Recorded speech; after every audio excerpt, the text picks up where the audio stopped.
오늘 하나님께서 우리에게 주시는 말씀은 예레미야 23장 1절로 8절입니다. 구약성경 1086페이지 예레미야서 23장 1절부터 8절까지 우리 다 같이 일어나셔서 한 절씩 교독하여 봉독하도록 하겠습니다. 여호와의 말씀이니라. 내 목장의 양떼를 멸하며 흩어지게 하는 목자에게 화 있으리라.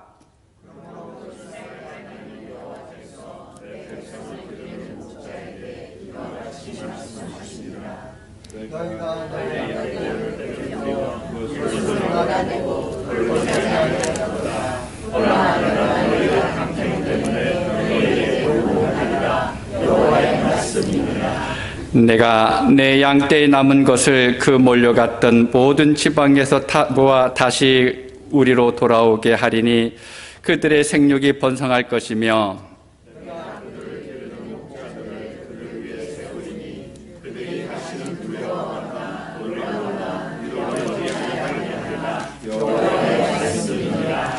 여호와의 말씀이니라. 보라, 때가 이르리니 내가 다윗에게 한 의로운 가지를 일으킬 것이라.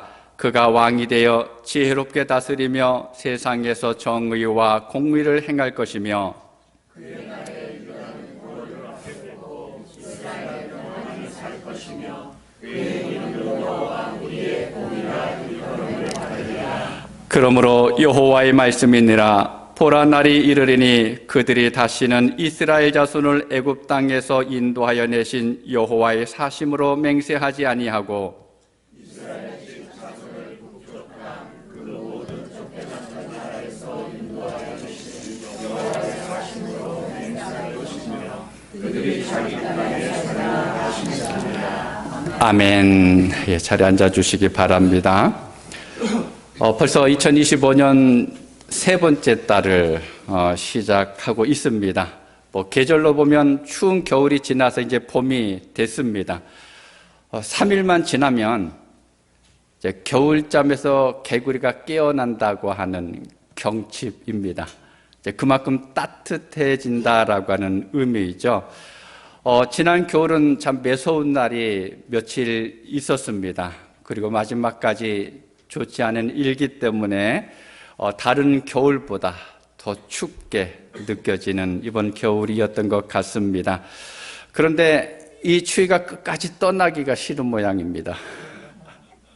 따뜻해지는가 싶더니 오늘 아침에 일어나서 보니까 20도까지 내려가 있었습니다. 오늘도 상당히 쌀쌀한데 그래도 봄이 시작됐습니다.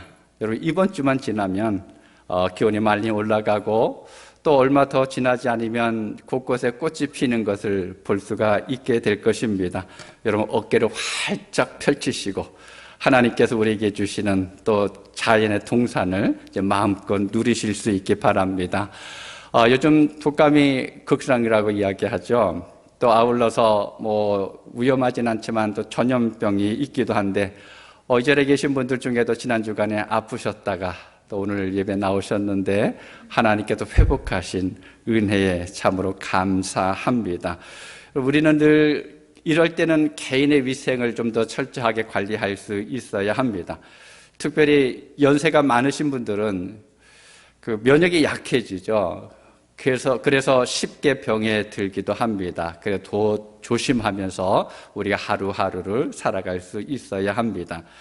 우리가 어떤 일을 할 때 하나님의 법으로 하는 것이 참 중요합니다. 그것이 교회 일이든지 아니면 개인의 삶이든지 마찬가지입니다. 우리의 순간적인 기분이나 생각대로 아니면 마음 가는 대로 혹은 우리의 명예나 탐욕에 의해서 한다 그러면 또 심지어는 선한 의도로 했는데 이건 하나님께서 원하실 거야, 하나님이 기뻐하실 거야 라고 했는데도 불구하고 그 일을 하나님의 법대로 하지 않음으로 인해서 징계를 받은 이들이 간혹 있는 것을 성경에서 볼 수가 있습니다. 우리가 아는 사건이 하나가 있습니다. 사무엘하 6장에 기록된 내용입니다. 다윗이 온 이스라엘의 왕이 된 이후에 기럇 여아림이라고 하는 동네에 있는 아비나답의 집에서 50년 동안 방치되어 있던 게 있었죠. 그게 무엇인지 여러분 아시죠? 바로 하나님의 계명이 기록된 돌판이 들어있는 궤, 언약궤라고 합니다. 그것을 다윗성으로 옮기기 위해서 다윗이 신하들을 데리고 그곳에 갑니다. 그리고는 새로 준비한 새 수레에다 싣고 또 소가 그 수레를 끌도록 합니다. 이때 아비나답의 아들인 아효가 수레 앞에서 끌어가고, 그리고 우사는 옆에서 또 때로는 뒤에서 살피면서 따라갑니다. 그런데 이 언약궤를 실은 수레가 나곤의 타작마당에 이르렀을 때 끌고 가던 소가 무슨 연유인지는 모르겠지만 갑자기 뜁니다. 수레가 크게 흔들리니까 우사가 무의식적으로 손을 뻗어서 이 궤가 떨어지지 않도록 잡았습니다. 여러분, 그런데 어떻게 됐습니까? 우사가 죽임을 당했습니다.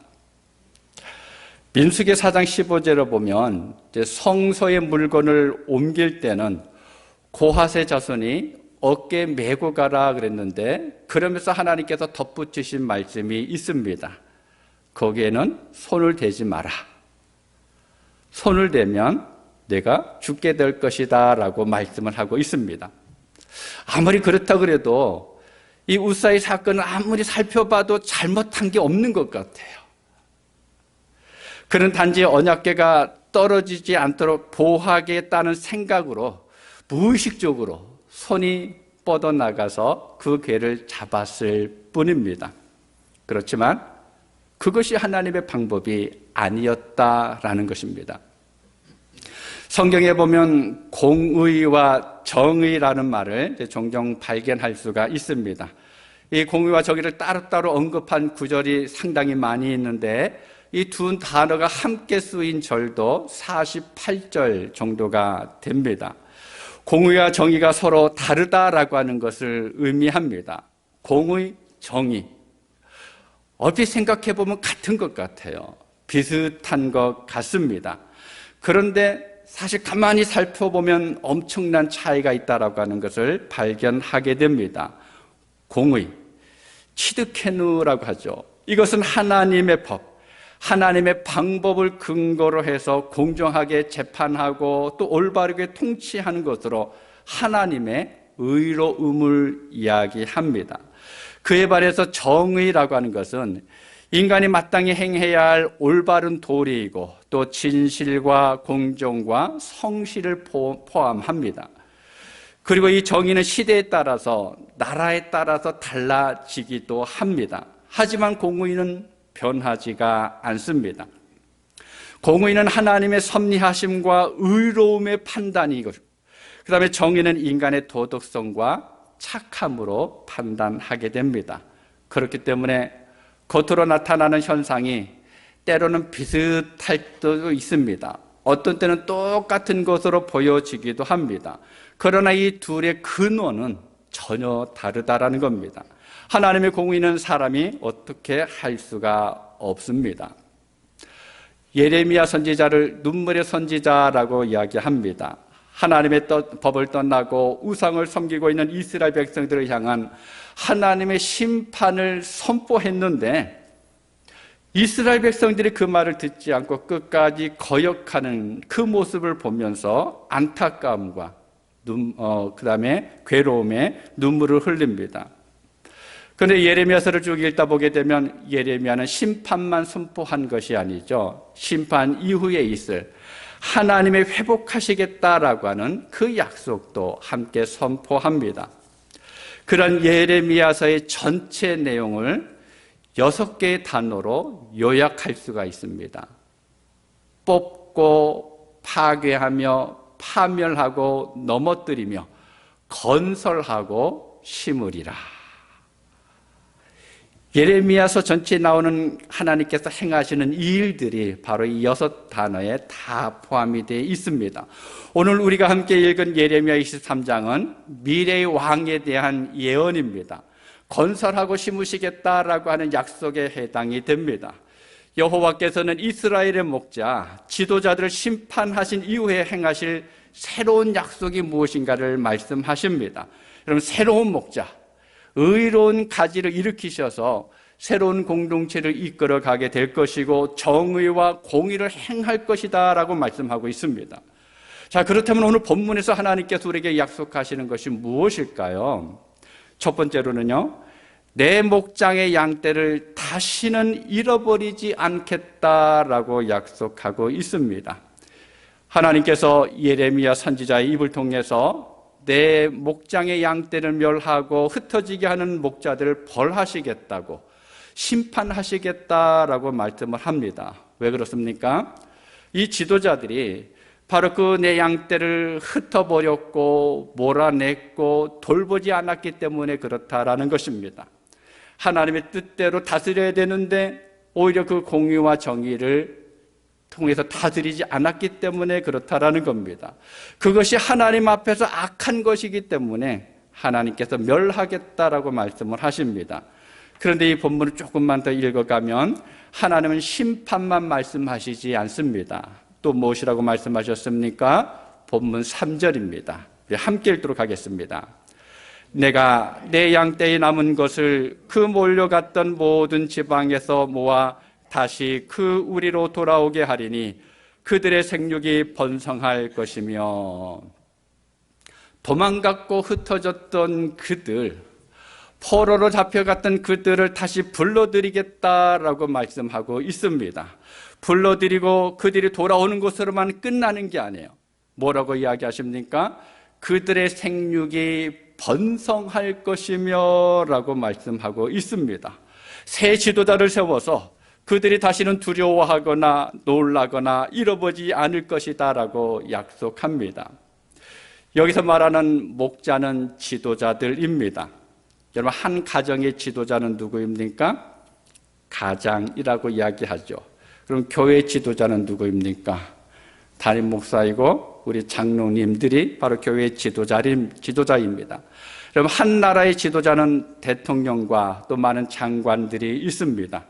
근데 이 지도자들이 얼마나 바르게 서 있느냐에 따라서 그 공동체의 건강이 달라집니다. 지도자가 무엇을 바라보고 어디를 향하여서 가느냐에 따라서 그 공동체의 삶이 달라집니다. 지도자의 생각이 어디에 있느냐에 따라서 공동체의 행복이 달라집니다. 이 지도자의 가치관에 따라서 공동체의 질이 달라집니다. 그래서 우리는 날마다 지도자들을 위해서 기도할 수 있어야 합니다. 이 땅의 대통령은 물론이고 그레이스 성경교회 담임 목사인 저와 장로님들을 위해서도 여러분이 열심히 기도하셔야만 됩니다. 왜요? 누구를 위해서 그렇습니까? 여러분을 위해서 그런 거예요. 결국 나를 위해서 우리는 더 열심히 기도해야 됩니다. 왜 그렇습니까? 여러분, 지도자가 잘못되면 그 공동체가 큰 시련을 당하게 돼 있습니다. 사리사욕으로 가득 찬 지도자는 백성들의 삶을 돌아보지 않기 때문에 그렇습니다. 그들은 어떻게든 자기의 이익만 챙기려고 합니다. 심지어는 지도자 때문에 목숨을 잃고 쫓겨가는 일들이 지금도 곳곳에서 일어나고 있다는 것입니다. 여러분, 많은 나라가 왜 그렇게 힘들어하고 있습니까? 왜 그렇게 아파하고 있습니까?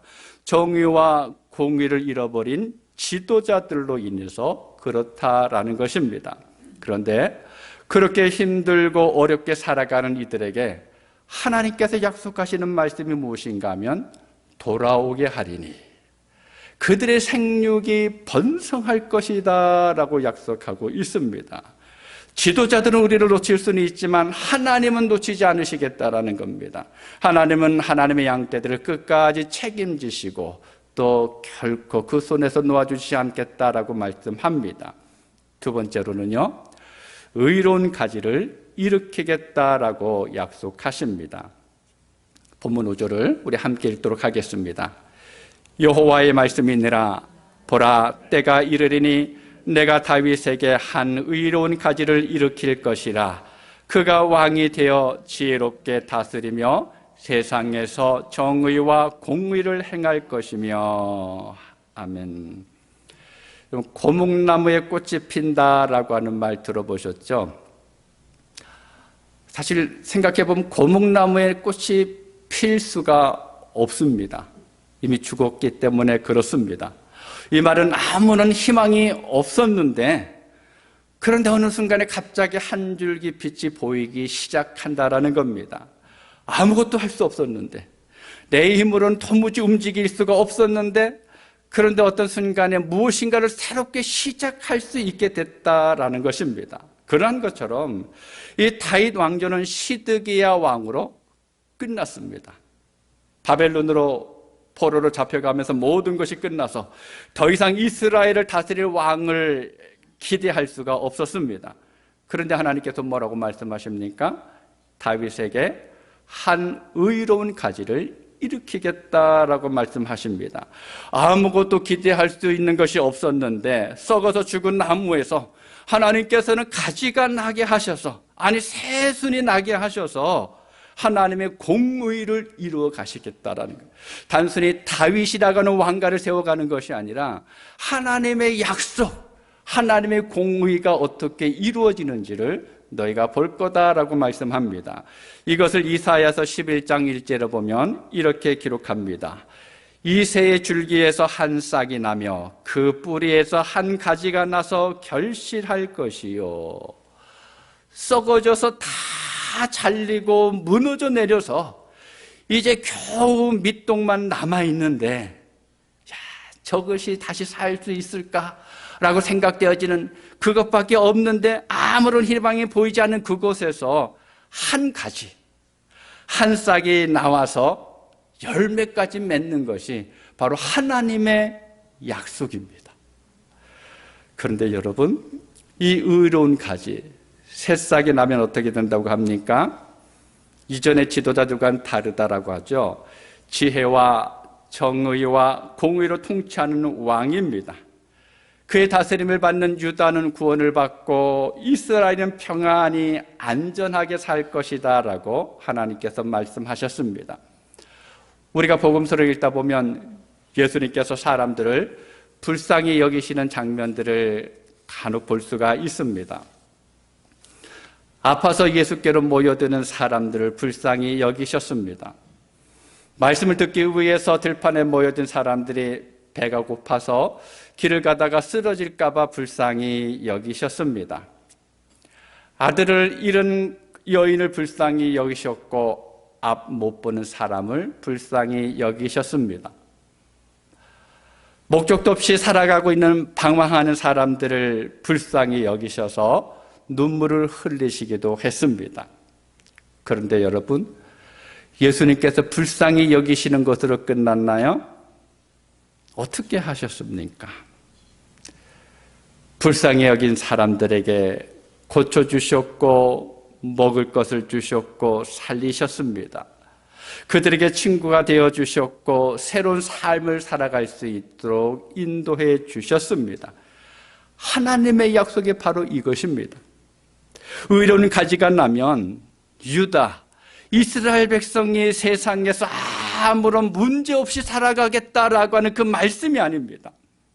이 땅을 살아갈 때 분명히 문제를 만날 텐데 그 문제 가운데 함께 하셔서 그 문제를 겪고 있는 내 곁으로 다가오셔서 다시금 이렇게 세워주시는 목자가 내 곁에 있게 될 것이다 라고 하는 약속입니다.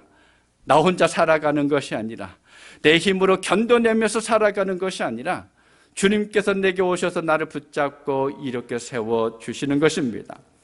그래서 사람들이 무엇이라고 합니까? 여호와 치드켄. 여호와가 우리의 공의이시다. 하나님은 나의 공의가 되십니다. 사람들은 그의 통치 아래서 여호와의 공의를 체험하게 됩니다. 마지막 세 번째로는요, 완전한 회복을 약속하셨습니다. 출애굽 사건은 이스라엘 민족에 있어서 엄청난 일이었습니다. 하나님께서 존재하지도 않았던 한 나라를 세우신 사건이 바로 출애굽입니다. 여러분, 출애굽 이전에 이스라엘이라고 하는 나라는 없었습니다. 한 가족밖에 없었습니다. 그래서 이스라엘 백성들은 어떤 중요한 일들이 있을 때마다 애굽에서 구원하여 내신 여호와의 이름으로 맹세했습니다. 그런데 하나님께서 뭐라고 말씀하십니까? 이제는 그 맹세가 달라질 거라는 거예요. 지금까지는 애굽에서 인도한 하나님으로 맹세했지만 이제는 새롭게 맹세할 것이다 라고 말씀합니다. 오늘 본문 7절과 8절입니다. 우리 원문 성경으로 기록해 줬는데 화면을 보면서 우리 천천히 함께 읽도록 하겠습니다. 그러므로 나 여호와의 말이다. 보라, 그 날들이 분명히 오고 있다. 그때에 더 이상 이스라엘 백성을 이집트 땅에서 데리고 올라오신 살아계신 여호와를 두고 맹세한다라고 하지 않고 이스라엘 집안의 자손들을 북쪽 땅에서 내가 쫓아내었던 그 모든 땅에서 데리고 올라오신 살아계신 여호와를 두고 맹세한다라고 할 것이다. 그때에 그들은 자기들의 고향 땅에서 살게 될 것이다. 아멘. 실제로 하나님께서 약속하신 것처럼 이스라엘 백성들이 바벨론으로 포로로 잡혀갔다가 70년 만에 바사의 고레스 왕의 명령에 따라서 많은 이들이 이스라엘 땅으로 돌아옵니다. 그 이후에 에스라와 함께 귀환한 사람이 있고 또 그 다음에는 느헤미야와 함께 귀환한 사람들이 있습니다. 이 사람들이 돌아와서 무너졌던 예루살렘 성벽을 복원을 합니다. 그리고 불에 타서 다 허물어졌던 성전을 다시 세웁니다. 회복이 시작됐다라는 겁니다. 처음에는 애굽이라고 하는 나라에 한정되었던 구원의 역사가 이제는 바벨론을 포함해서 모든 나라로 구원의 역사가 확장이 되고 있습니다. 하나님께서 시작하신 하나님과 이스라엘의 관계가 이스라엘 백성들의 불순종과 하나님 따르기를 거역함으로 인해서 파탄에 빠졌었는데 그 관계가 깨어지고 무너지고 결국에는 바벨론으로 포로로 잡혀갈 수밖에 없었는데 그런데 하나님께서는 바벨론에서 이스라엘 백성들을 불러 모으시면서 또다시 이스라엘 백성들과의 사랑의 관계를 시작하시겠다라는 것입니다. 스스로 떠났던 사람들을 하나님의 말씀을 거역했던 그 사람들을 아니야 돌아와 라고 하면서 불러 세우셔서는 다시금 하나님과 은혜 관계를 이루어 가게 됩니다. 여러분 이것이 바로 공의의 하나님이에요. 하나님의 공의입니다. 약속하신 것을 하나님의 말씀을 따라서 신실하게 행하시는 것 우리는 다 끝났다고 이야기하는데 야 우리는 끝장났어 라고 이야기하는데 그런데 그 순간에 하나님께서 아니야 내가 약속한 게 있잖아 내가 너에게 약속한 것이 있잖아 하시면서 다시 일으켜 세워주시는 하나님 바로 우리의 공의가 되시는 하나님이십니다. 그러면 여러분 지금 우리는 어떤 것 같습니까? 저나 여러분은 어떻게 살아가고 있습니까? 우리는 믿음의 삶을 살아가면서 공의의 하나님을 망각하고 있지는 않은지 하나님은 나의 공의라고 고백하면서 살아가고 있는지를 진지하게 생각해 보아야 합니다. 하나님께서 우리에게 복음을 주셨습니다. 예수 그리스도를 통해서 구원하셨을 뿐만 아니라 그 예수 그리스도를 붙들고 살아가면서 이 땅을 살아가면서 해야 할 일이 있습니다. 그런데 그것을 어떻게 무엇을 위해서 사용하고 있는지 돌아보아야 합니다. 내게 주셨던 그 믿음, 내게 주셨던 은혜, 내게 주셨던 그 사랑이 무엇을 향해서 나가고 있느냐라는 것입니다. 하나님께서 우리에게 원하시는 것이 있습니다. 우리가 살아가는 세상은 혼란스럽습니다. 가치관이 무너져가고 가야 할 길이 어디에 있는지 분간하기 어려운 세상들입니다. 사람들의 마음은 점점 더 메말라가고 있고 강팍해져 가고 있습니다. 하나님의 말씀을 거부하면서 자기 생각대로 살아가려고 하는 이들이 점점 더 늘어나고 있습니다. 그러면서 공의의 하나님, 하나님의 공의는 사라져가고 있고 사람들의 정의를 향한 목소리는 점점 더 커져가고 있습니다. 공평과 평안과 또 평등을 외치기는 하지만 그 속에 하나님의 자비, 하나님의 사랑은 줄어가고 있습니다. 왜 그렇습니까? 그 이유가 무엇일까요? 찰스 스펄전 목사님이 이런 이야기를 했습니다. 그리스도 예수 안에 있는 하나님의 자비가 여러분의 유일한 소망임을 기억하고 그것에 매달리십시오. 예수님께서 이 땅에 오셔서 하신 사역이나 하나님의 그 많은 성품의 중심에는 자비, 사랑이 차지하고 있습니다. 하나님께서 그분의 아들을 세상에 보내신 이유도 역시 하나님의 자비 때문입니다. 예수님이 사람의 몸으로 이 땅에 오셨다고 하는 것은 하나님께서 우리의 고통과 삶의 한가운데로 들어오셨다라고 하는 의미입니다. 세상이 아직도 망하지 않고 돌아가고 있는 것도 하나님의 자비하심 때문입니다. 이걸 좁혀서 오늘도 우리가 여전히 존재하고 있는 것 자체가 하나님의 자비하심을 보여주는 것입니다. 따라서 우리의 유일한 소망은 그리스도 예수 안에 있는 하나님의 자비하심에 있습니다. 인간의 능력이나 업적이 아니라 하나님의 자비하심에 온전히 매어달릴 때 우리는 진정한 평안과 구원을 경험할 수가 있습니다. 그런데 여러분, 여기서 하나 기억해야 될 것이 있습니다. 하나님의 자비는 하나님의 공의를 통해서 나타나게 되어 있습니다. 여러분, 자비와 공의는 서로 반대되는 것이 아니에요. 동전의 양면처럼 늘 함께 하는 것입니다. 하나님의 공의가 빠진 하나님의 자비는 없습니다. 하나님의 자비가 빠진 하나님의 공의는 우리의 삶을 힘들게 합니다.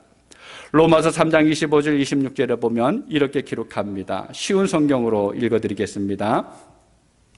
하나님께서 예수님을 화목제물로 내어주셨으며 누구든지 예수님의 피를 믿음으로 죄를 용서받게 됩니다.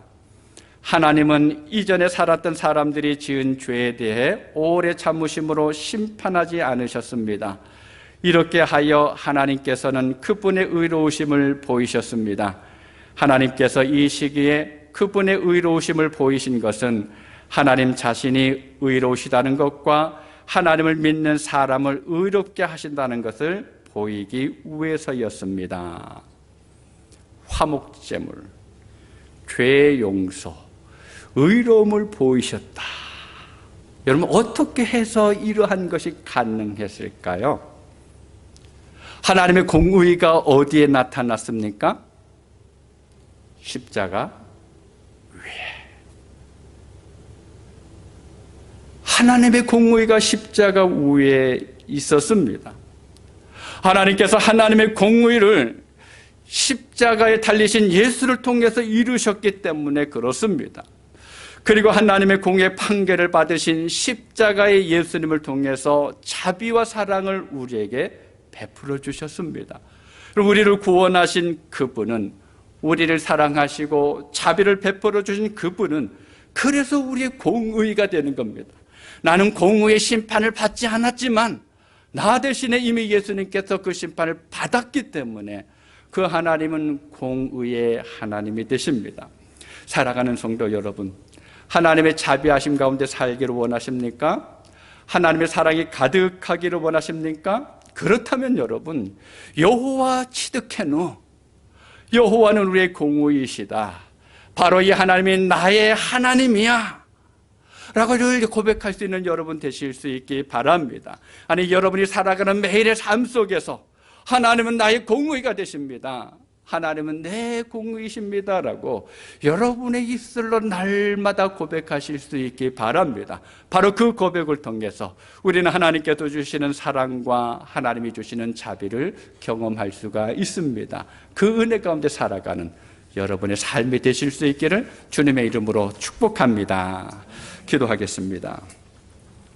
아버지 하나님, 하나님께서 베풀어 주신 은혜에 감사합니다. 우리는 미련하여서 하나님을 떠나지만, 우리는 어리석어서 내 생각대로 이 땅을 살려고 발버둥치지만, 그럼에도 불구하고 하나님께서는 여전히 우리를 사랑하여 주셔서 우리를 불러주시고 우리에게 하나님의 공의와 하나님의 자비하심을 보여주셨습니다. 아버지 하나님, 오늘 말씀을 통해서 우리가 다시 한번 깨달은 것처럼 하나님의 공의가 내 삶에 온전히 이미 나타났음을 고백하면서 주님과 함께 걸어갈 수 있는 우리 모든 성도들 되어지게 하여 주시옵소서. 아니, 날마다 우리가 이 땅을 살아가면서 하나님은 나의 공의이시다고, 그 공의에 하나님께서 나를 살리셨고 그 공의에 하나님께서 나를 사랑하고 계시다라고 늘 고백함으로 인해서 하나님의 자녀된 삶을 이룰 수 있는 우리 모두 되게 하여 주시옵소서. 예수님의 이름으로 기도하옵나이다. 아멘.